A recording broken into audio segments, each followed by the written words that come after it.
Welcome back. Welcome back. Welcome back. In this video, we are going to revisit this tree 1 year later after the previous video. In this video, we are going to revisit this tree that we used for one of the repotting demonstrations, as well as some cutback.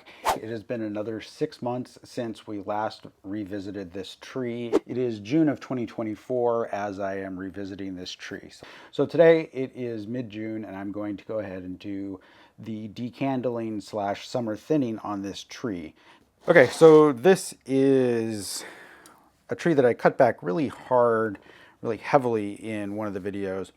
And now it's been left to grow out for all the remainder of last summer after that cutback, as well as this spring. So it is the middle of June of 2024, 1 year later or so. And essentially, I'm going to just repeat the same process, but you can see that there's a lot of growth here that's happened. One, the sacrifice branch has gotten a lot bigger, and two, all of the little branches that I cut way back have kind of grown out. So we're going to repeat that same process. So giving this just a quick spin here. This has been in my garden rather than at the farm this spring, and so the growth has been a little bit slower. All right, so giving this a quick spin, you can see that the density is pretty high at this point, so it's going to be super important for me to come in here and remove most of the new growth so that we force that more compact growth. Starting, I guess, at the top, I'm going to remove some of the 2-year-old needles here, the side branch off of the sacrifice branch. I'm going to come in here and do a regular decandling in most cases, but I'll cut back into the needles where I want to create a little bit shorter growth. So I'm going to start off as we have previously with the low branches and use the same technique, a combination of cutting back stronger branches behind the node and weaker branches at the node. Then this stuff right here is not going to be useful in terms of the finished composition because we're only going to be using, as I mentioned before, the very first section of this. I'll go ahead and decandle these just in case I change my mind later. That would give me another option in terms of creating a slightly larger tree. Then I'm going to decandle some of this stuff back behind the nodes pretty close to where it ended up last fall. And you can see there's not really any long growth on here, but that doesn't mean that we don't want to continue to keep this as compact as possible. I've got the sacrifice branch on here still, and I'm going to leave that alone because I want to continue smoothing out the transition between where this cut was and the buds that are right up here on the next section. So primarily speaking, I'm just containing these branches and continuing to create little teeny refined branches. So this one at the node, this one at the node, this one I'll do a little bit behind the node.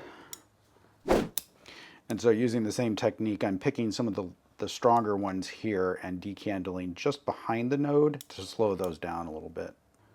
Same here. So the decision-making process here has to do with the relative strength. In other words, if I'm doing it at the node, I am considering that bud to be a little bit weaker. And doing it at the node, as we've discussed, gives that bud about a 2-week head start over the ones that are decandled behind the nodes. All right, and you see that in pretty short order here, we have very little foliage left. So these guys are a little bit too long. I'm going to go all the way back behind the node.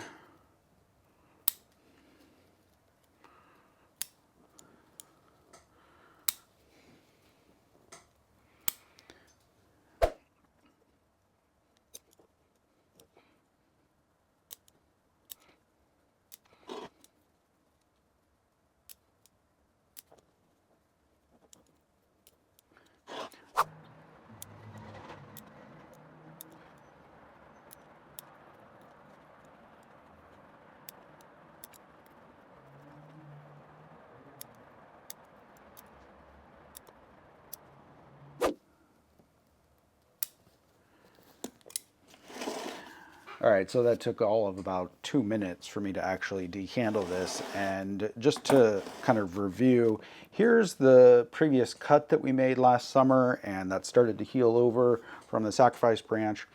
And I'm pretty sure that, I'm going to leave the sacrifice branch intact for at least another year, if not longer, because I want to smooth out the taper between this section and that section.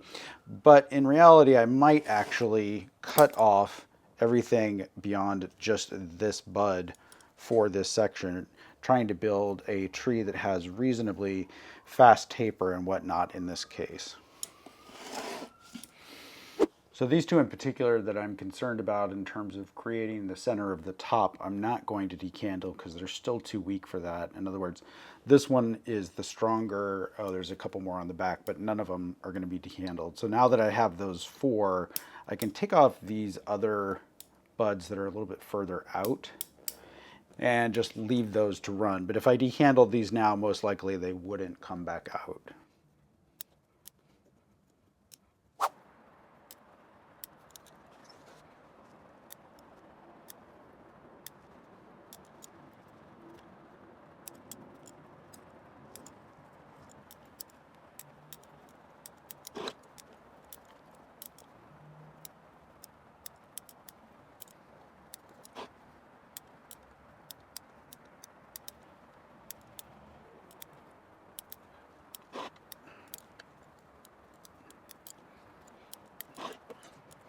In this case, I think that the needles need to be thinned a little bit, so I'm going to come through here and thin out these needles to reduce the amount of crowding that the buds have as they emerge.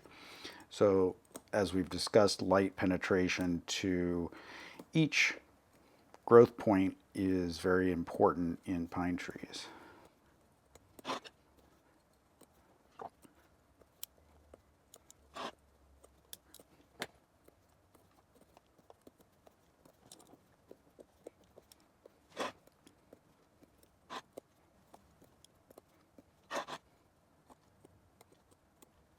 All right, and that is about all I'm going to do. I could reduce some more of the buds, more of this year's growth here, but I'm going to leave those and just tolerate the longer needles. One other thing is that the sacrifice branch up here has a fair number of strong needles on it, and so in order to reduce the shading as well as the hormone inhibition coming from this, I'm going to remove about half to 2/3 of these needles on the single remaining sacrifice branch. So this is last year's needles that I'm thinning, and then this is this year's growth. I'm leaving this intact because that's what's going to drive the wood production, but removing some of the needles is going to make the budding down in the lower section here more reliable. That wraps up this update video. Thank you so much for watching, and we'll see you in the next video. With the bulk decandling done, you can see that there's still a lot of density here. So now I'm going to go in with tweezers and pull out about half of the needles that are left here, trying to even out the density just like we've done in the past. I've gone ahead and pulled all those needles down to basically 4, 5, or 6 pairs of needles, depending on how strong the branch was. And so at this point, we're pretty much done. Now, I've also gone through, and this is kind of hard to show on video, but I've also gone through and looked structurally at anything that needs to change.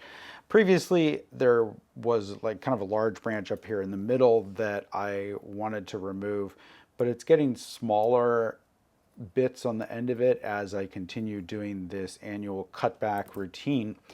And over time, the branches that are coming from what's now the top over here on the front can replace some of this growth here as well. We just have to wait for more fine branching to be formed from that area. Now, in one of the first videos I did with this, there was a cut that I made right here. I could go ahead and cut off a little bit more of that, but it's It's going to leave a little bit of a hole in this portion of the crown, so I'm going to wait to do that until next year, at which point there probably will be enough small branching in this area to replace that branching that's out here. So over time, the continued sort of removal of large branching or coarse branching in favor of small branching is how you maintain the size. And each time I look at one of these branches, I'm looking, is there a back bud back here that I can cut back to, or is the branch relatively long and uninteresting? So each time you remove a long, uninteresting branch and replace it with a finer, smaller one, you get more opportunities for tighter ramification. That wraps up this revision of our primary example of a refined Japanese black pine. Thank you so much for watching, and we'll see you in the next video. That wraps up this revision. Thank you so much for watching, and we'll see you in the next video.